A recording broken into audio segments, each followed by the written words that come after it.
Katanya kalau kata Bu Sri Mulyani kayaknya koboi. Sehingga Menteri Keuangan nggak perlu nanti ngambil anggaran yang tidak terserap. Sosok Menteri Keuangan Purbaya Sadewa memang fenomenal. Suaranya lantang demi menyelamatkan anggaran siapapun dihadapinya, termasuk Luhut Binsar Panjaitan. Ketua Satu Pena Kalimantan Barat Rosadi Jamani membuat isyai berbalas pantun antara Purbaya dan Luhut Jenderal Skala Medan.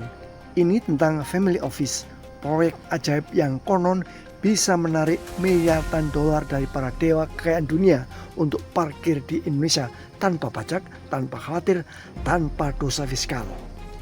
Rosadi Jamani melanjutkan, Luhut yakin proyek ini suci, tapi Purbaya tetap teguh. Ia tahu setiap 0% pajak punya potensi 100% masalah.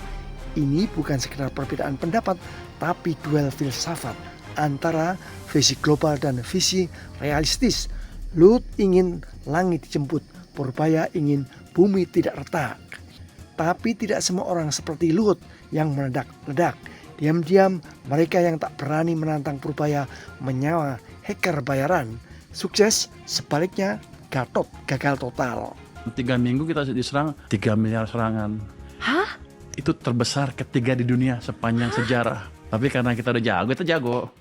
Uangnya segitu banyak, jago, kita bisa ngalahin mereka. Sekarang udah turun serangannya. Kan kalau Itu luar biasa loh Pak. kita paling jago. Saya berani jamin cyber security saya paling bagus di Indonesia sekarang. Bukan karena saya pintar, saya invest cukup. Saya panggil orang-orang yang jago-jago. Saya sewa hacker yang jago-jago untuk ngetes. Itu antara yang digital. 3 miliar serangan Pak. 3 miliar serangan dalam waktu 3 minggu. Kadang-kadang 2 menit bisa 300.000 serangan. Oke. Saya invest banyak tuh, 200 miliar. Jadi udah kuat, Iya. kita bisa ngalahin ransomware. Bahkan Wow. menguasai cloud punya si penyerang itu. Karena itu penting ya Pak, karena itu kan data ya. Jadi teknologi merupakan opportunity, tapi Iya. pada saat yang bersamaan kalau nggak hati-hati bisa ancaman juga. Di media sosial, publik lebih bersimpati ke Purbaya. Berbagai opini dibuat, ada pula yang sengaja membuat sepatu khusus untuk sang Menteri Keuangan. Pak Luhut ini sebetulnya nyindir Pak Purbaya, katanya jangan Anda merasa jagoan, Anda nggak bisa kerja sendiri gitu loh. Ini karena mungkin kebiasaan Pak Purbaya, Menteri Keuangan kita yang baru yang top ini, selalu nyindir kementerian, selalu nyerang kementerian. Karena kalau Anda nggak serap anggaran, saya ambil anggarannya. Jadi menurut saya apa yang dibuat Pak Purbaya itu yang benar, ya.